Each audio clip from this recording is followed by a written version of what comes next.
Hello বন্ধুরা, তোমরা সবাই কেমন আছো? আশা করি ভালো আছো। আমিও খুব ভালো আছি। চলে এসেছি আর একটা নতুন মিনি ভ্লগ নিয়ে।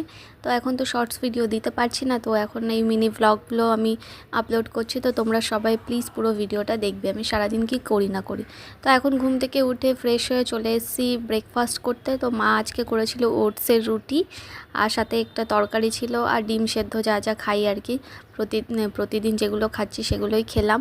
তারপর মা আজকে সানডে স্পেশাল আজকে বিরিয়ানি রান্না করছে। আমি জানতামই না যে মা বিরিয়ানি রান্না করছে। অনেক দিনই আমি মশলাদার রান্না বান্না তো কিছুই খাচ্ছি না তেমন একটা, কিন্তু মা বললো যে ঠিক আছে আমি হালকা মশলা দিয়ে রান্না করব আজকে বিরিয়ানিটা। আর আমার মা দারুণ বিরিয়ানি বানায়, আমার ওই জন্য কোথাও মানে বাইরের বিরিয়ানি একদমই ভালো লাগে না খেতে। তারপর তো আমি স্নান টান করে সব রেডি হয়ে আমি একটু জানলার কাছে বসে আছি। বাইরের ওয়েদারটা কেমন বৃষ্টি বৃষ্টি ওয়েদার, কখনো মেঘ হচ্ছে কখনো রোদ হচ্ছে। তো দেখছিলাম যে আবার হয়তো বৃষ্টি আসবে। আর এদিকে দেখো মায়ের তো বিরিয়ানি হয়েই গেছে। আর দেখো কি সুন্দর হয়েছে বিরিয়ানিটা, দেখতেও যেমন হয়েছে খেতে তো অসাধারণ হয়েছে। আর আমার মা বিরিয়ানি মশলাটাও দারুণ বানাতে পারে, তার জন্য বিরিয়ানির টেস্টটা আরও বেশি ভালো হয়।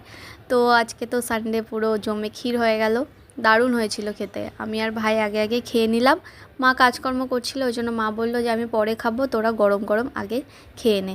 তো অনেক দিন পরই মায়ের হাতে বিরিয়ানিটা খাচ্ছি, আবার সেই আমাদের বাড়িতে গিয়েছিল তখন বানিয়ে দিয়েছিল। তারপর দেখো খাওয়া দাওয়ার পরে দেখি বৃষ্টি শুরু হয়ে গেছে, খুব ঝমঝমিয়ে বৃষ্টি হচ্ছে।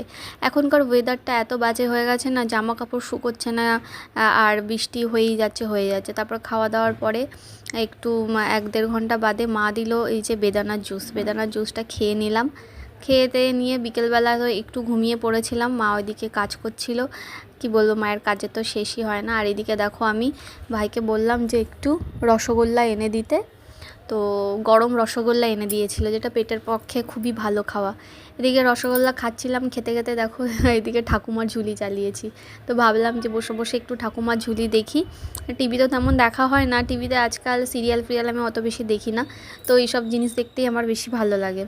তো বসে বসে দেখছিলাম। আর এদিকে মা একটু ঘুমিয়ে পড়েছিল, তো আমি ভাবলাম যে একটু চা বানাই, তা কেননা এখানে এসে তো তেমন কোনো কাজ করাই হয় না, করতে দেয় না। তো মা ঘুমিয়েছিল, আমি ভাবলাম যে আজকে একটু আমি চা বানাই, অনেক দিন পর চা বানাতে এসেছি।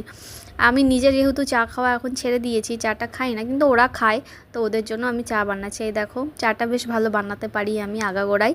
চায়ের আবার কালার ভালো না হলে আমার ভালো লাগে না।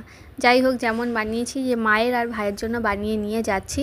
তো কেমন লাগলো আমার ব্লগটা তোমরা অবশ্যই বলবে, লাইক করবে, কমেন্ট করবে, শেয়ার করবে। আর ফেসবুকে যারা দেখছো প্লিজ ফলো করে দিও, আর ইউটিউবে যারা দেখছো সাবস্ক্রাইব